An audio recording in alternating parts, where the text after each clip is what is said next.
You know those phone holders that you keep on your desk? Like these? I mean, $130 just to hold my phone on my desk? Nah, let's print one. Let me show you how to do this with Adam.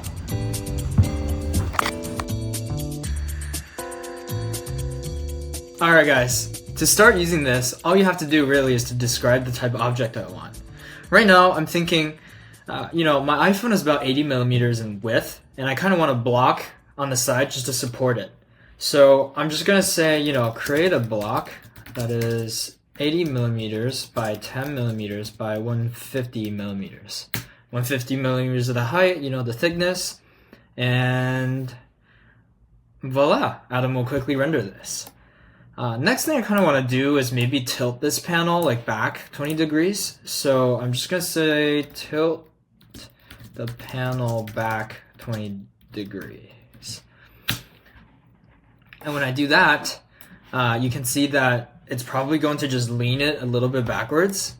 Yeah, nice. That is a very smooth, nice surface that we can rest our phone on. Obviously this will not stand individually, so I was thinking maybe I can also just like give it a base that is maybe the same length but 80 millimeter wide, right? Like a squarish platform on the bottom, just to hold the smartphone very solidly.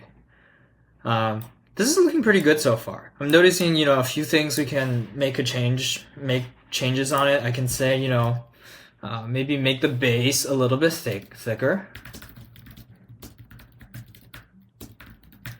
Right? Just to, make it a more solid, heavier object. I'm thinking about 3D printing this very soon, so, plastic is not very heavy. Yeah, and then another thing I'm starting to notice here is that we can see there's a little bit of a gap between the back panel and the base. So, I'm just going to say move the tilted panel down a bit. Right? And this way, the geometry kind of overlaps with each other and it looks like a very seamless transition. Okay, yeah, so did that very, very well. And this is pretty much where we're going to get to. I do think one thing I'm slightly worried about is like plastic is a very smooth surface. If I print this out at PLA, the phone's going to slide out because there's no lip in the front area to kind of hold it, right? So I can just say, give it, give the base a bit of a lip in front of the tilted panel.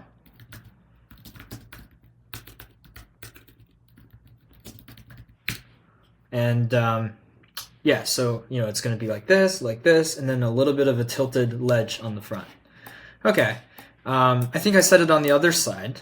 Maybe just say, move the lip to the other side and maybe give me finer controls.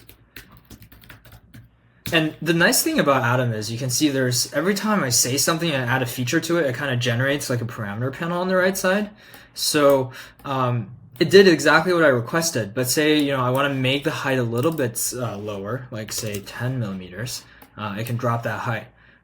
Actually, let's drop that height a little bit more. 6. That looks good. That looks really good so far. And I think that's very close to what I'm thinking about, just like a rough sketch of what a phone holder is. A nice finishing touch would be, maybe fillet the lip, right? So it looks round and soft, and it's not as abrasive when I put the phone on. I can slide it on there more easily. And Adam's going to think about it a little bit, and it did that very nicely. Yeah, much better. That looks great.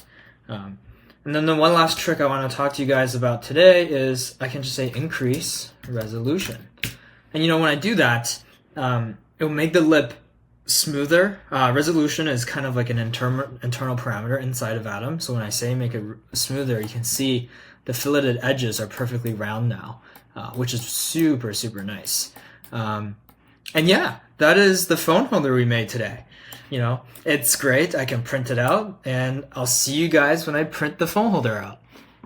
Alright guys, so I just printed out the phone holder, and I think this has been a really fun project. It only took me a few sentences, and I was able to make something that I actually use every day on my desk. But I don't really think this is the only solution. There's so many ways to actually design a phone holder. I'm super excited to see what you guys make. So anyways, I hope you enjoyed the video and hope to see you guys soon.